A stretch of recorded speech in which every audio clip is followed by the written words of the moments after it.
Today's video is a really good card switch. It can be a single card switch, 2 cards, 3 cards, 4 cards, you get the idea. You are going to need a deck of cards, but you will also need something else, and we'll get into what you need now to execute the switch. So you'll need your deck of cards, and you will also need something that's coming out of a little project of ours, but you can get these anywhere. Most magicians have these, but I thought now would be a really good time for a plug. This is the Gaff pack. This is a new thing we've got on our website. Now, we wanted to create something that was convenient, and as soon as you took it out of the package, you could put it in your everyday carry. So what we've done is we've put 4 of the most used Gaff cards. I've asked a few different magicians, and these are the main ones that come up.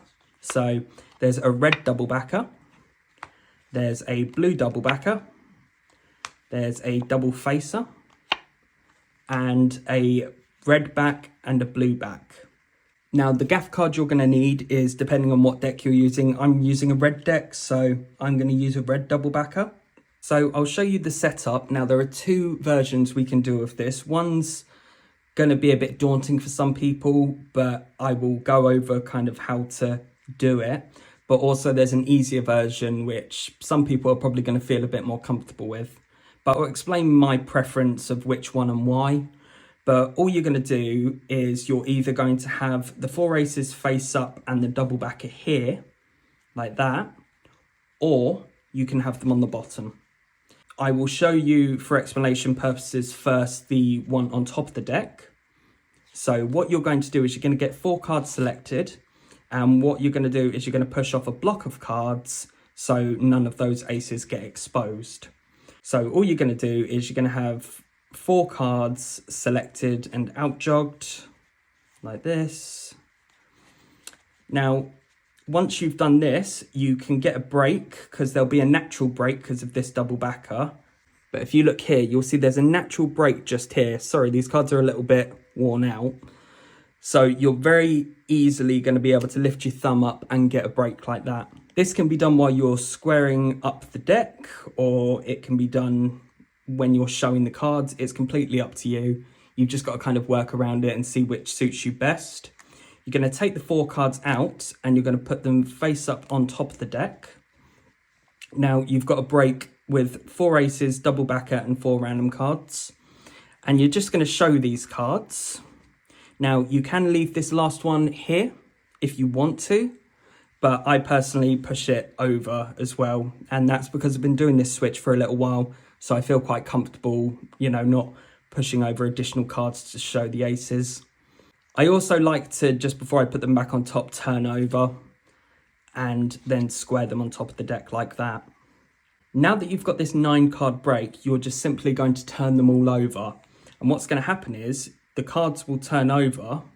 So these cards will turn over completely. And this double backer here will then do that. You can grab the 4 aces.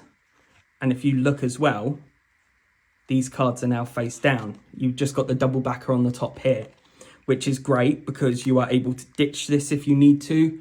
So once again, you have your 4 cards here and they're about to go on top. You've got your break and you'll put them flush on the deck like that. You're then going to turn over the 9 cards. No one has noticed this ever, me doing that. But it's one of those things, if you make it look suspicious, they're going to be suspicious. But if you just do this, no one notices. And then the switch has been executed. It's such a clean switch. And the fact that you end clean, nearly, is really nice. I really like that. The fact that the cards are face down. The only thing you've got to worry about is this double backer on top, but you could do anything. You can palm it off. You can just leave it there. It really doesn't matter. Now, the other handling of this is having it on the bottom of the deck, like that. And what I do here is I would have a break under those cards. So if you look here, I've got 4 aces and the double backer here. And then I get 4 cards selected, because the issue is, if you don't have them out jog, there is a chance that if you go a bit close to the bottom, those cards are going to show. But if you have a break, you have control of all of them. So as long as you're kind of careful, you won't have this problem.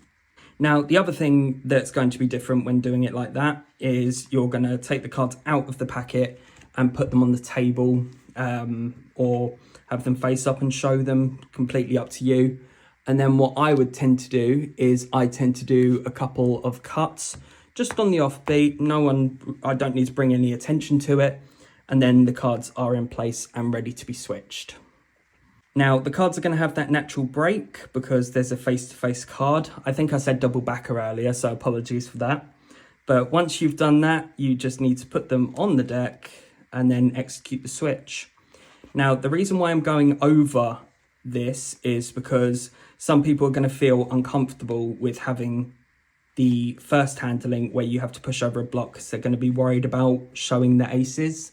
It doesn't matter which one you do. The reason why I like doing the first one is because, see, I even exposed the card there, but it's very easily fixed. But when you spread the cards, you do 1, 2, 3, 4. And the thing that I like is the fact that I don't have to depend on a table. I can do all of this by running my thumb up or just feeling for the natural break, and I can get the break underneath those cards.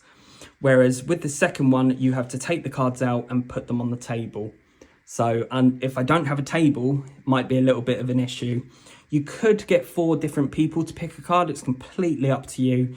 There's many different ways you can modify this, but this is just an example with 4 cards. You can do it 1 card, 2 card, 3 card, like I said. The possibilities are endless. I want to thank you guys for watching this video on the card switch. I really hope you enjoyed it. If you do have any other information, please let me know in the comments. I did this once by accident and yeah, I just really like it, but I'm sure it will be somewhere in a book or something like that, because most things are in a book. Anyways, I really hope you guys enjoyed this video. If you'd like to get the Gaff pack, there's a link in the description. We can offer those with the bicycle back or the mandolin back at the moment. We are in the process of getting a couple of different versions. Anyways, I hope you guys enjoyed this video and I'll see you next time.